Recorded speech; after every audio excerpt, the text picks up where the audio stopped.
Of Mars అనే ఒక naval తీసుకొని ఈ సినిమా దాని నుంచి చేశారు. ఇది ఎన్నో ఏళ్ళు కష్టపడి చేసిన సినిమా ఇది. దీని వర్క్ 2007లో స్టార్ట్ అయింది. ఇప్పుడు 2012లో రిలీజ్ అయింది సినిమా. $250 మిలియన్ ఖర్చు పెట్టి తీశారు సినిమా. తన మార్స్ గ్రహానికి వెళ్తాడు. అక్కడ 12 feet హైట్ ఉండే గ్రీన్ బార్బేరియన్స్ వాళ్ళతో జరిగిన కథ ఇది. గ్రాఫిక్స్ అది చాలా హై స్టాండర్డ్స్లో ఉంటాయి. సినిమాని ఇప్పుడు మహావీరుడు అనే పేరుతో ఇక్కడ రిలీజ్ అవుతుంది మనకి.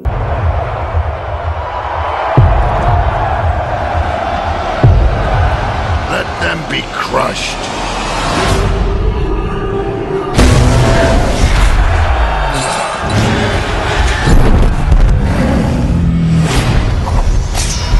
సినిమా అనేది ఎంటర్టైన్మెంటే ప్రధానం. మనందరూ నమ్మేది. సరదా రిలాక్స్ అవ్వడం కోసం సినిమాకి వెళ్తాం.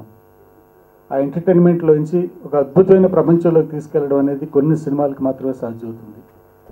గతంలో వచ్చిన అవతార్ సినిమా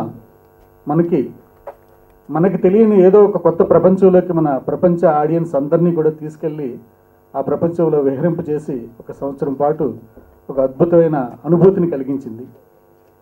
తర్వాత అలాంటి క్వాలిటీస్ తోటి అంతకు మించిన టెక్నికల్ వాల్యూస్ తోటి ఇవాళ జాన్ కార్టర్ క్యారెక్టర్తో మహావీరుడు అనే ఒక తెలుగు టైటిల్తో మనకు ముందుకు వస్తూ ఉంది ఈ సినిమా. సో డెఫినెట్గా మీ అందరికీ చాలా చాలా బాగా నచ్చే సినిమా ఇది. But you are beautiful.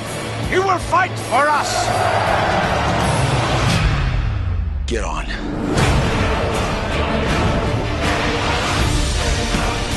We did not cause this, but this very night we will end it.